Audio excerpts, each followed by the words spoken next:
اعوذ باللہ من الشیطان اللعین الرجیم بسم اللہ الرحمن الرحیم السلام علیکم ورحمۃ اللہ وبرکاتہ۔ اللہ تبارک و تعالیٰ کا شکر ہے کہ میں آج درس نمبر 110 کے ساتھ آپ کی خدمت میں حاضر ہوں، اور آج کا موضوع ہے کہ جو اخلاق رذیلہ ہوتے ہیں ان کا علاج کیا ہے۔ تو اس سلسلے میں عرض خدمت یہ ہے کہ ہمیں بتایا گیا ہے کہ آج 19 اپریل کا درس یہ میں پیش کر رہا ہوں کہ علاج یہ بتایا گیا ہے کہ اپنے آپ کو ذرا معصومین علیہ الصلاۃ والسلام کی احادیث کی طرف راغب کرو۔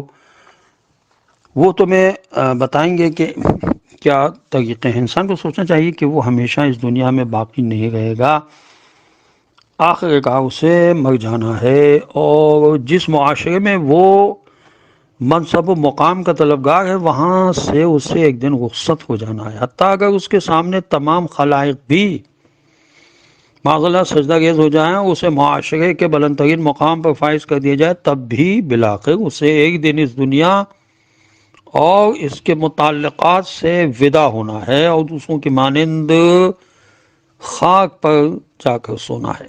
یہ سوچ آنے پر اس کے دل سے منصب و مقام کا عشق جاتا رہے گا، اور پھر اسے منصب و مقام سے محبت اپنا حقیقی کمال نظر نہیں آئے گا، بلکہ اسے صرف ایک وہمی اور خیالی کمال سمجھنے لگے گا، اور اس کی نظر میں دنیا اور منصب و مقام سے عشق پست حیثیت اختیار کر لے گا۔ پس انسان کو منصب و مقام سے محبت کے نتیجے میں پیش آنے والی آفات کو مد نظر رکھنا چاہیے، اور اسے خطرات کو ذہن میں رکھنا چاہیے تاکہ خود کو اس سے آزاد کرے اور اس کے خطرناک فریب سے نجات پائے۔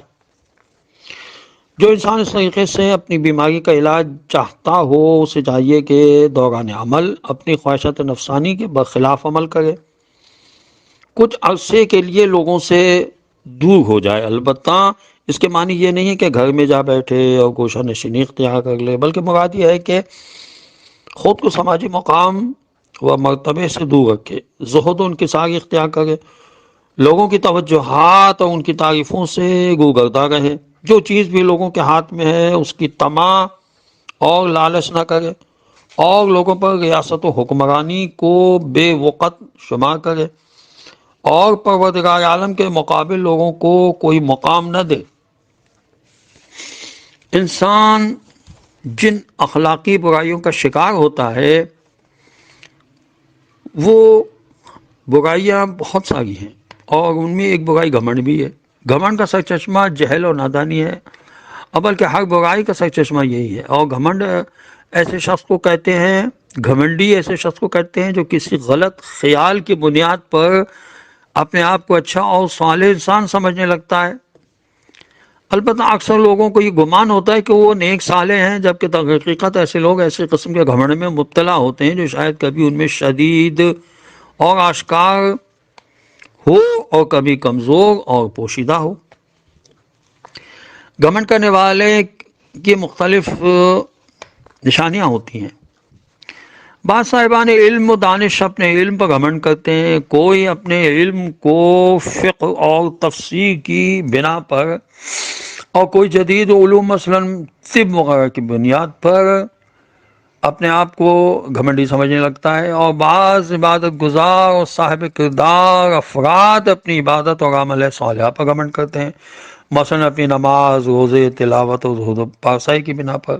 بعض دولت مند اور دنیاوی نعمتوں سے بہرہ ور افراد اپنے فلاحی اور خیراتی کاموں کی بنا پر گھمنڈ کرتے ہیں، مثلا صدقہ و زکوٰۃ دینے، مفاد عامہ کی عمارتوں کی تعمیر، اور مفلس اور محروم افراد کی مدد کی بنیاد پر۔ چنانچہ آیت قرآنی میں واضح طور پر گھمنڈ اور غرور کی مذمت کی گئی ہے، جیسے فرمایا کہ فَلَا تَغُرَّنَّكُمُ الْحَيَاةُ الدُّنْيَا وَلَا يَغُرَّنَّكُمْ بِاللَّهِ الْغَرُورُ۔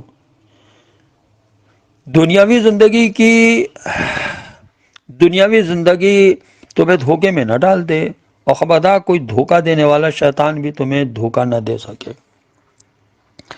یہ سورہ لقمان کی آیت ہے 33۔ وغرتکم الامانی حتی جاء امر اللہ وغرکم باللہ الغرور، ترجمہ یہ ہے اور تمناؤں نے تمہیں دھوکے میں مبتلا کیے رکھا ہے یہاں تک کہ خدا کا حکم آ جائے گا، اور دھوکے باز شیطان نے تمہیں دھوکہ دیا ہے۔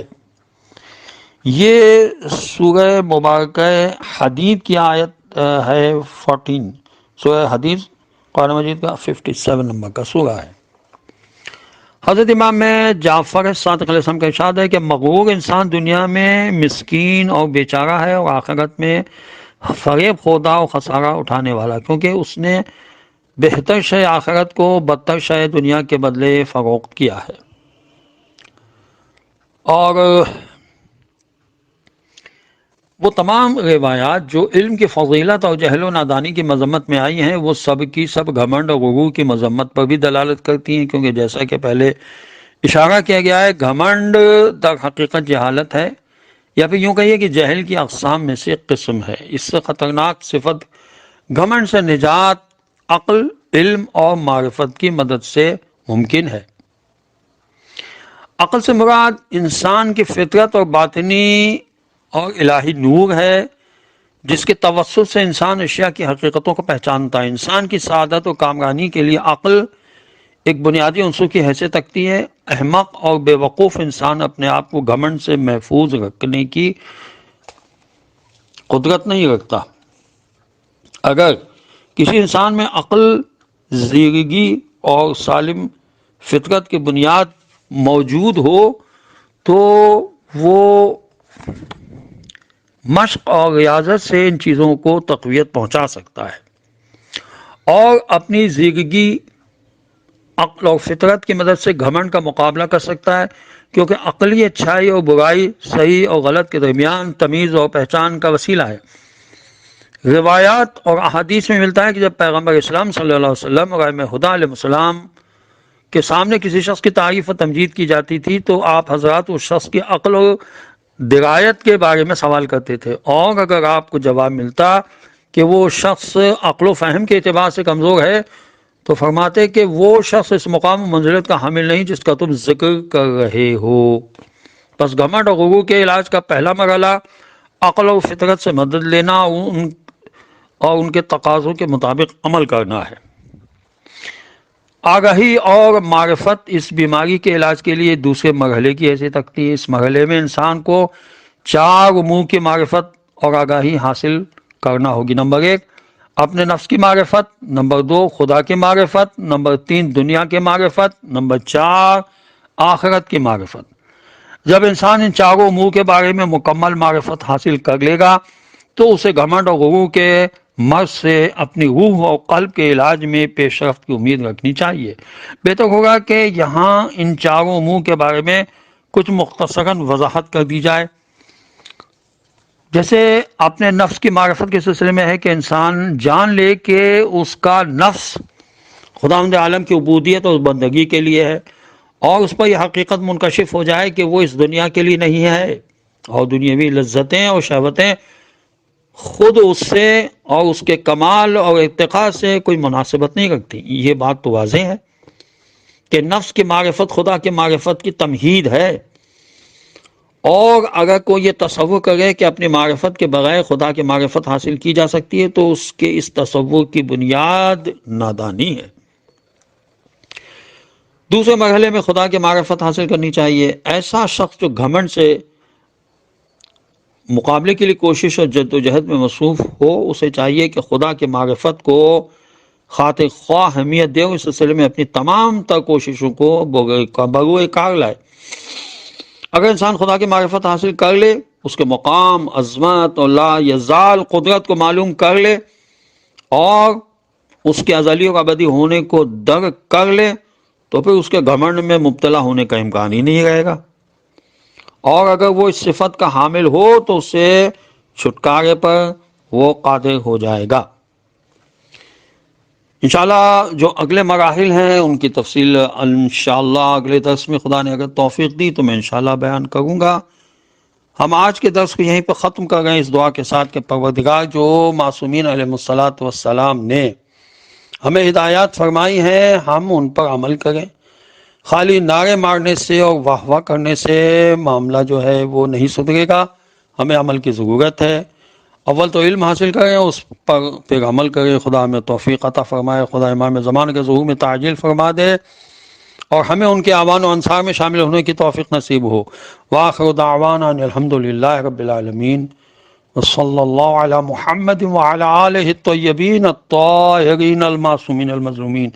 والسلام علیکم ورحمۃ اللہ وبرکاتہ۔